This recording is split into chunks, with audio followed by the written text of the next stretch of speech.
جیسا کہ خوراک کے ذخیرے، وہ زمین جہاں کھیتی باڑی کی جاتی ہے، قابل کاشت زمین، کھڑی فصلیں، لائف سٹاکس جانور وغیرہ، واٹر سپلائیز اور کھیتوں کو پانی دینے کا نظام وغیرہ، اس میں سے کچھ بھی تباہ نہیں کیا جا سکتا، کیونکہ اسے تباہ کرنا انٹرنیشنل لاء میں وار کرائم ہے۔ پھر صرف ہیومن رائٹس کے قوانین ہی نہیں، بلکہ روم اسٹیچیوٹ میں انٹرنیشنل کرمنل کورٹ کے آرٹیکل 8(2)(b) میں لکھا ہے کہ جان بوجھ کر عام لوگوں کو بھوک کا شکار کرنا اور ان تک وہ چیزیں پہنچنے سے روکنا جو ان کی زندگیوں کے لیے ضروری ہوں، اور ریلیف سپلائیز کو متاثر کرنا بھی جنگی جرم ہے۔ مطلب دونوں عالمی قوانین کے مطابق، جنیوا کنونشن پروٹوکولز کے مطابق اور روم اسٹیچیوٹ ICC کے لحاظ سے، دونوں طرح امریکی صدر یہ پلان پیش کر کے ایک جنگی جرم کر رہے ہیں، اس کی حمایت کر رہے ہیں، اور ڈارک کامیڈی کی انتہا دیکھیے کہ اس پر نوبیل امن انعام بھی گن پوائنٹ پر طلب کر رہے ہیں۔ بعد میں نوبل پیس کمیٹی نے ان کا نام امن کے پیغمبروں کی فہرست میں ابھی تک نہیں رکھا اور شکوہ کیا ہے کہ یہ شخص لابنگ کر رہا ہے اور ہماری کام کرنے کی آزادی کو متاثر کر رہا ہے۔ عین ممکن ہے کہ ڈونلڈ ٹرمپ اب ICC کے ججز کی طرح اب نوبیل پیس کمیٹی کے لوگوں کو بھی ان پر بھی پابندیاں لگا دیں، سفری پابندیاں، بینک اکاؤنٹس کھولنے کی پابندیاں، اور عین ممکن ہے کہ نیتن یاہو اور امریکہ مل کر ایک نیا پیس ایوارڈ اناؤنس کریں اور سب سے پہلے خود رکھ لیں، اور اس کے بعد دوسرا ایوارڈ وہ نیتن یاہو کو دے دیں۔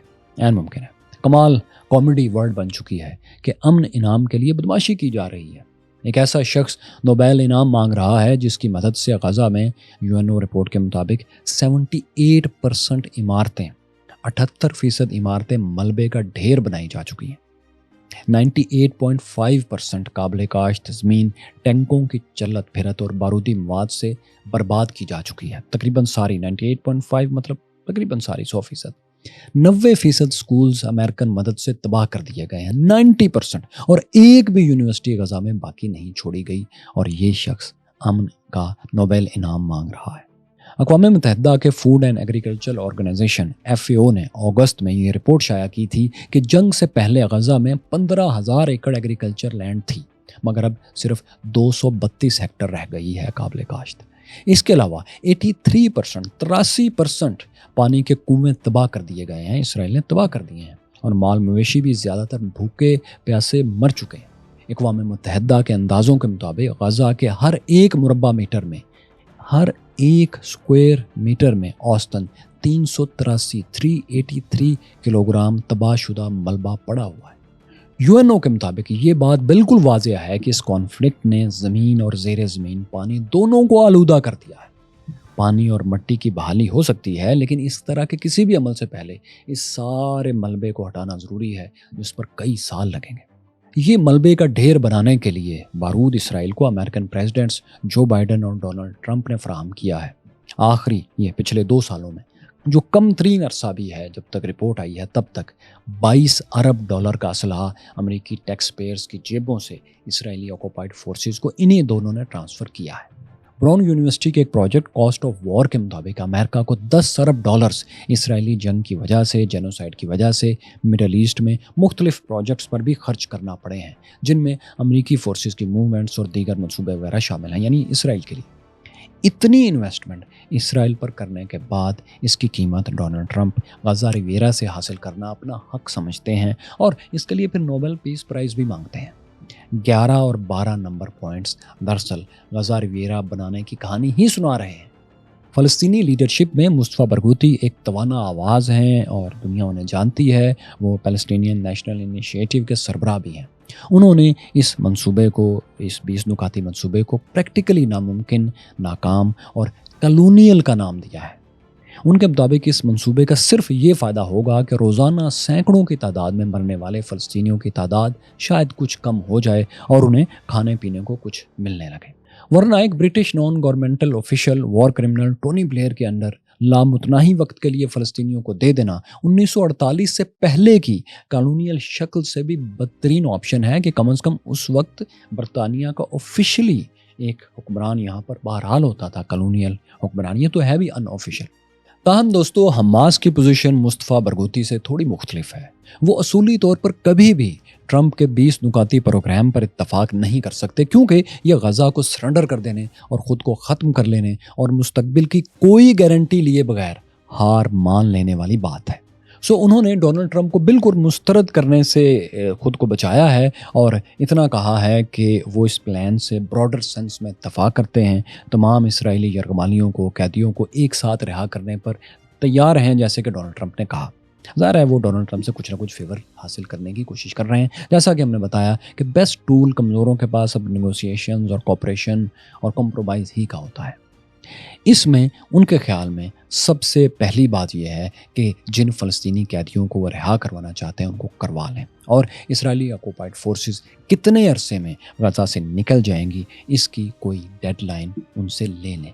اب یوں ہے کہ حماس کی طرف سے اسرائیل یہ ایکسپیکٹ بالکل نہیں کر رہا تھا کہ حماس اس طرح سے رسپونڈ کرے گی۔ وہ اپنے لوکل نیوز نیٹ ورکس میں، اپنی مقامی زبان ہیبرو میں خوش تھے کہ جو تبدیلیاں ہم نے ڈونلڈ ٹرمپ سے 21 نکاتی فارمولے میں کروائی ہیں اور 20 نکاتی کر دیا ہے، اور آکوپائڈ یروشلم میں واپسی پر جو بیانات نیتن یاہو نے دینا شروع کیے تھے، ان کے بعد حماس یقیناً ڈونلڈ ٹرمپ کے پلان کو مسترد کر دے گی، یہ انہیں یقین تھا۔ امریکہ سے واپسی پر آپ جانتے ہیں کہ اسرائیلی پرائم منسٹر نے اپنے لوگوں سے کہا تھا کہ وہ غزہ کو کبھی بھی خالی نہیں کریں گے، آکوپیشن ہمیشہ قائم رکھیں گے اور کبھی بھی فلسطینی ریاست قائم نہیں ہونے دیں گے۔ اور یہی بیانات انہوں نے یو این جنرل اسمبلی میں بھی دیے، جو کہ یو این جنرل اسمبلی کی قراردادوں اور سلامتی کونسل کی پاس کی ہوئی قراردادوں کے خلاف تھے۔ اس کے بعد نیتن یاہو اور ان کے لوگوں کو یقین تھا کہ حماس اب تو 100% مسترد کرے گی ہی یقیناً ڈونلڈ ٹرمپ کے پلان کو، مگر حماس نے ہوشیاری دکھائی اور غالباً عرب ممالک کے سمجھانے پر ڈونلڈ ٹرمپ کی ایگو کو ہرٹ نہیں کیا، بلکہ اس کی تھوڑی سی مالش کر دی اور کہا کہ وہ ڈونلڈ ٹرمپ کے پلان سے اتفاق کرتے ہیں۔ اسی لیے اب ifs اینڈ بٹس پر ڈسکشن ہو رہی ہے، ورنہ نہ ہو رہی ہوتی۔ بہرحال یہ ifs اینڈ بٹس کی ڈسکشن جانے کب تک چلے اور اس دوران جانے کتنے فلسطینی امریکن بیگڈ اسرائیلی بمباری سے مزید ہلاک بھی کر دیا جائے، لیکن بہرحال یہ ایک ہلکا سا آپشن تھا جو ان سب نے لے لیا۔ غزہ کے جینوسائیڈ سے دنیا کے تمام کمزوروں کو دوستو بہرحال ایک سبق تو ضرور سیکھنا چاہیے، اور وہ یہ کہ اس پاگل پن کی دنیا میں کمزور رہنا کوئی آپشن نہیں ہے۔ اس سارے کھیل میں ایک اور دلچسپ بات جو امریکن پریزیڈنٹس میں کامن ہے، خصوصاً جو بائیڈن سے ڈونلڈ ٹرمپ تک آپ نے دیکھی، وہ ہے امریکی حکمرانوں پر اسرائیل کا بے پناہ خوف جو پردہ اسکرین پر، موبائل فونز کے اسکرین پر کیمروں سے کیپچر ہوتا اور نظر آتا ہے۔ خاص طور پر ایسا لگتا ہے کہ ڈونلڈ ٹرمپ کسی وجہ سے اسرائیل سے بہت بلیک میل ہیں اور ڈرتے ہیں کہ ان کو مزید بلیک میل نہ کیا جائے، کیونکہ جب نیتن یاہو کے ساتھ وہ ابھی پریس کانفرنس کر رہے تھے تو پہلے تو ڈونلڈ ٹرمپ نے بہت تھکے ہوئے لہجے میں، منت کے لہجے میں مسلسل نیتن یاہو کی اپیزمنٹ کی اور اسرائیل کے لیے اپنی خدمات کو یاد کروایا۔ لگاتار وہ اپنی خدمات یاد کرواتے رہے۔ وہ بتاتے رہے کہ کیسے انہوں نے گولان ہائٹس پر اسرائیلی قبضہ تسلیم کیا اور کیسے ایسٹ یروشلم کو اسرائیلی لیگل ٹیریٹری مانا۔ امریکی پالیسی میں بہت بڑا شفٹ وہ اسرائیل کی حمایت میں لے کر آئے، اور وہ امریکی تاریخ میں وہ پہلے صدر ہیں اور جنہوں نے اسرائیل کی سب سے زیادہ حمایت کی۔ یہ ہر صدر یہ ثابت کرنے کی کوشش کرتا ہے کہ وہ اسرائیل کا سب سے بڑا حمایتی ہے، یہ کھڑا ہو کر بار بار بتاتا ہے۔ صاف ظاہر ہے، صاف پہچانا جا سکتا ہے کہ کوئی بہت بڑا خوف ہے ان سب کو کہ شاید اگر ہم نے اس کو یہ ثابت کرنے کی کوشش نہ کی یا اس پوزیشن سے پیچھے ہٹے تو شاید ہمیں ہماری صدارت چھین لی جائے گی اور ہمارے پاس قوت نہیں رہے گی کانگریس اور ہاؤس کو کنٹرول کرنے کی۔ کچھ ایسا لازمی ہے اور آپ جانتے ہیں وہ کیا ہے۔ اس وقت ڈونلڈ ٹرمپ کے الفاظ اور ان کا چہرہ صاف بتا رہا تھا کہ وہ اتنے خوفزدہ ہیں کہ انہیں لگ رہا ہے کہ شاید کہیں کچھ غلط نکل گیا تو اسرائیل ناراض ہو جائے گا اور 35 کروڑ عوام کے لیڈر، نمائندے اور 29 ٹریلین ڈالر کی اکانومی کے سربراہ پر کوئی آسمان گر پڑے گا۔ American right winger Republican MAGA support کے سب سے بڑے سپوکس پرسن ٹکر کارلسن بھی آج کل اسی مخمصے میں ہیں اور ویڈیوز پر ویڈیو بنائے جا رہے ہیں۔ وہ بھی اسی سوال کو سلجھانے کی، سمجھنے کی کوشش کر رہے ہیں اور اپنے ہم وطن امریکیوں سے بار بار پوچھ رہے ہیں کہ ایک 90 لاکھ 9 ملین آبادی کا ملک، ایک 35 کروڑ کے سپر پاور ملک کے سربراہ کو اتنی آسانی سے بلیک میل کرنے میں کیوں کامیاب ہو رہا ہے؟ وہ بار بار پوچھ رہے ہیں کہ ہمارا تعلق دنیا میں زیادہ آبادی اور زیادہ اکانومی والے، زیادہ طاقتور ملکوں سے اس قدر چھوٹے سے ملک کی وجہ سے کیوں بگڑ رہا ہے، اور یہ امریکن انٹرسٹ کیسے ہے کہ ہم اتنے چھوٹے ملک کی سپورٹ کریں اور اس سے زیادہ بڑی پاورز اور آبادی کو اس کی وجہ سے ناراض کریں۔ وہ آن لائن نیٹ ورکس پر اس کے جوابات بھی دیتے رہتے ہیں، آپ دیکھ سکتے ہیں۔ تو خیر، اس منت نما پریس کانفرنس میں شرمناک پرفارمنس کے بعد پریزیڈنٹ ٹرمپ نے بھی جو بائیڈن کی طرح امریکی میڈیا میں ایسی خبریں پھر بعد میں لیک کروائیں کہ ڈونلڈ ٹرمپ کمزور تو نہیں ہیں، انہوں نے تو بند کمرے میں نیتن یاہو کو ڈانٹا بھی تھا۔ ابھی آپ نے ایکزیوس کی رپورٹ ضرور دیکھی ہوگی جس میں لکھا تھا کہ ٹرمپ نے نیتنیاہو کو ایک سخت جملہ بھی کہا، گالی بھی دی، اور دلچسپ بات دیکھیں کہ 100% ایسے ہی الفاظ سابق صدر جو بائیڈن بھی کتابوں کے لیے انٹرویوز میں اور نیوز پیپرز میں چھپوایا کرتے تھے اور ایکزیوس میں ہی چھپا کرتے تھے، ٹھیک اسی گالی کے ساتھ۔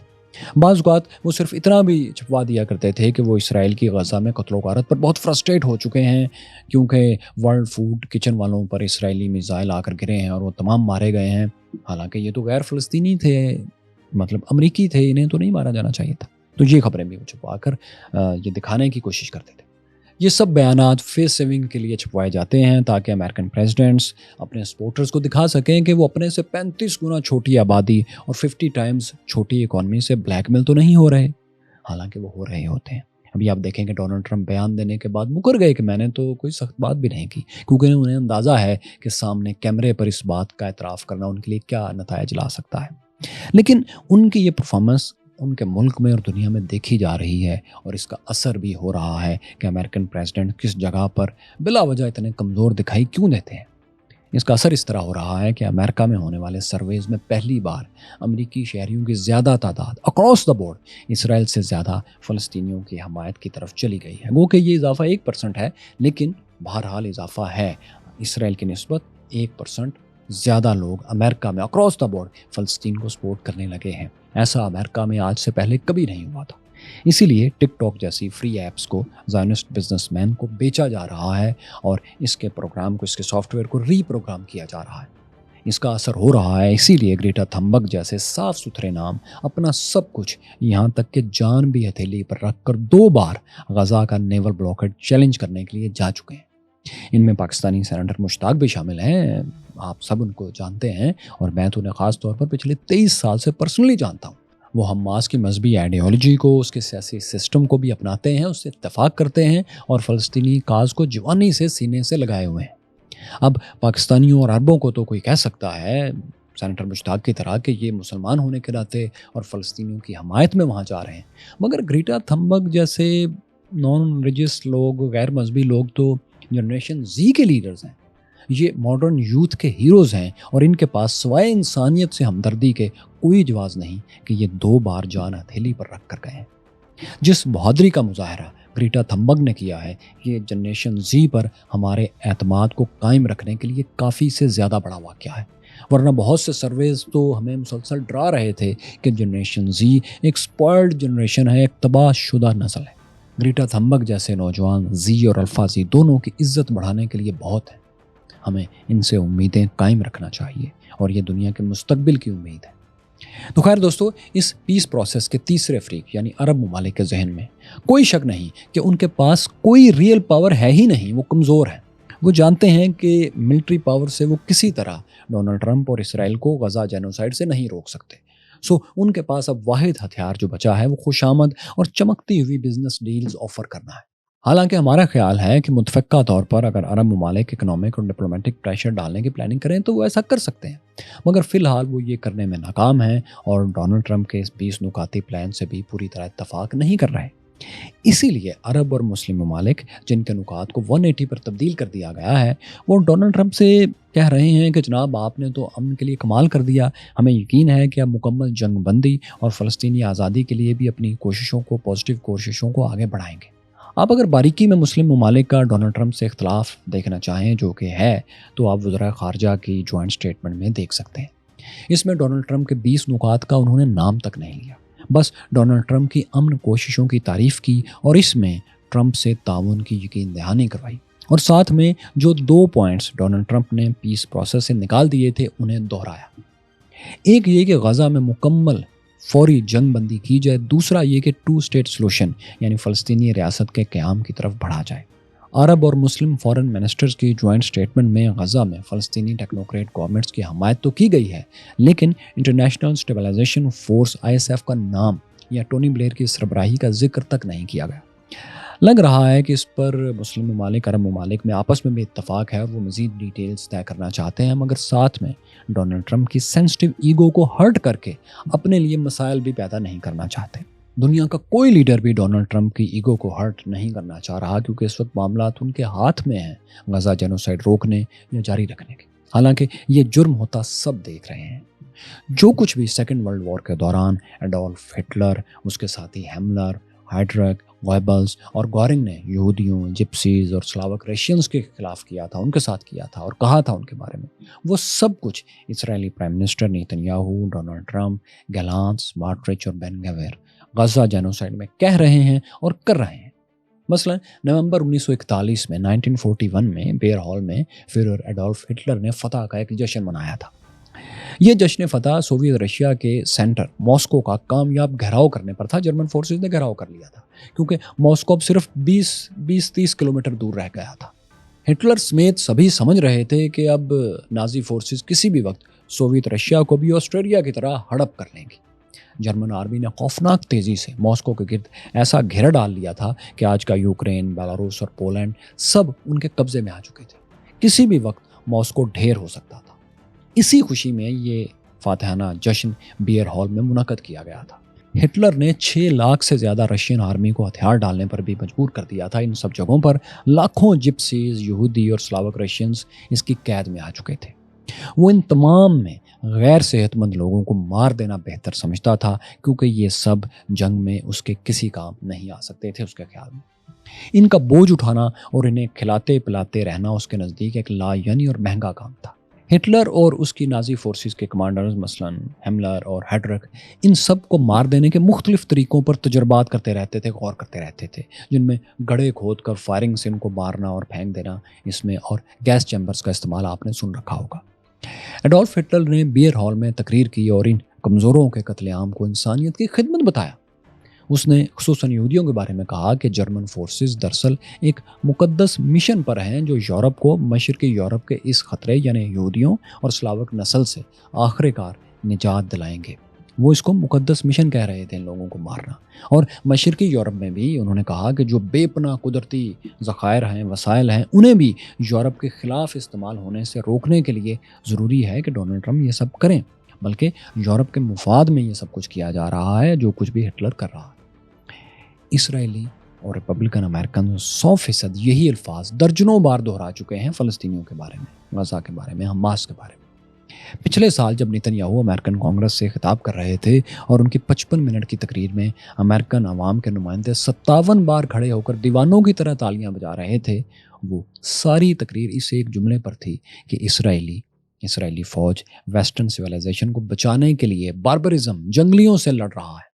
اور وہ بتا رہے تھے کہ اسرائیلی فورسز کی جیت دراصل پورے ویسٹ کی جیت ہے، اور یہی ہٹلر کہہ رہا تھا جب وہ یہودیوں کو، اسلامکس کو قتل کر رہا تھا۔ ابھی 27 ستمبر کو پچھلے ماہ نیتن یاہو نے UN جنرل اسمبلی میں پھر یہی کہا کہ اسرائیل اسلامی شدت پسندوں سے دراصل پورے ویسٹ کی جنگ تنہا لڑ رہا ہے، اور یہ سب جانتے ہیں، یعنی وہ سب کے لیے یہ خدمت کر رہا ہے۔ اسی طرح آج اسرائیل اور اس کے زائنسٹ سپورٹرز کہتے ہیں کہ فلسطینیوں کو دیگر عرب ممالک اپنے ہاں کیوں نہیں لے جاتے، اور پھر وہ اس کی وجہ بتاتے ہیں کہ فلسطینیوں سے تمام عرب ممالک نفرت کرتے ہیں، اس لیے نہیں لے کر جاتے۔ اور یہ بھی ایگزیکٹلی وہی جملہ اور بات ہے، وہی لاجک ہے جو ہولوکاسٹ سے پہلے ہٹلر اور اس کے سپورٹرز کہا کرتے تھے یہودیوں کے بارے میں۔ کیونکہ آپ کو بتائیں کہ جولائی 1938 میں جب فرانس میں American president Franklin D Roosevelt نے ایک کانفرنس بلائی تھی اور یہودیوں کو مختلف یورپین ممالک میں منتقل کرنے پر غور کیا جانا تھا، تو ایک بھی یہودی کو کسی یورپین کنٹری نے لینے سے انکار کر دیا تھا۔ اس وقت اس کو خیر امیگرینٹس کا ایشو کہا جاتا تھا، لیکن اس سے مراد یہی ہوتی تھی کہ یہودیوں کو کیسے منتقل کیا جائے مختلف جگہوں پر۔ ظاہر نام اسی طرح کے فینسیز رکھے جاتے ہیں، جیسا کہ اب غزہ میں ایتھنک کلینزنگ جینوسائیڈ کا ایک خوبصورت نام انہوں نے ریویرا رکھ دیا ہے۔ اس پر دوستو ہٹلر سوال اٹھایا کرتا تھا، اس کانفرنس پر جو فرانس میں ایویان کانفرنس ہوئی، اس پر ہٹلر سوال اٹھایا کرتا تھا کہ اگر یہ لوگ اتنے ہی اچھے ہیں تو باقی یورپین ممالک انہیں لیتے کیوں نہیں؟ اور پھر وہ اس کا جواب بھی دیتا تھا کہ ظاہر اس لیے نہیں لیتے کہ یہ لوگ اچھے نہیں۔ آج آپ یہی جملہ زائنسٹ سپورٹرز کے منہ سے سنتے ہیں کہ کوئی عرب ممالک غزہ اور فلسطین والوں کو اس لیے لینے پر تیار نہیں کہ یہ ظاہر اچھے انسان نہیں ہیں، یہ جنگجو ہیں، جھگڑالو ہیں اور دہشت گرد ہیں۔ حالانکہ سچ یہ ہے کہ زیادہ تر فلسطینی اپنی 4000 سالہ تاریخی سرزمین کو چھوڑ کر کہیں اور جانے کو تیار نہیں، اور یہ ان کا حق ہے، اور وہ آج بھی اس پر قائم ہے۔ زیادہ تر فلسطینی آج ان حالات میں بھی اپنی زمین چھوڑنے کو تیار نہیں، اپنے اولیو باغات چھوڑنے کو تیار نہیں۔ لیبیا اور عراق دوستوں کبھی فلسطینیوں کے سب سے بڑے سپورٹرز تھے اور فنڈنگ کرنے والے ممالک بھی یہی سب سے بڑے تھے۔ دونوں کو زیونسٹوں کے دباؤ میں، نیتن یاہو کے دباؤ میں امریکہ نے یوں تباہ کیا کہ ان ممالک میں کیوس ختم ہونے کو نہیں آ رہا۔ لیبیا کے کرنل قذافی اور عراق کے صدام حسین کی کہانیاں آپ یہاں اور یہاں جان سکتے ہیں۔ یہاں دیکھیے کہ انسان نے آگ سے آرٹیفیشل انٹیلیجنس تک کا سفر کیسے مکمل کیا۔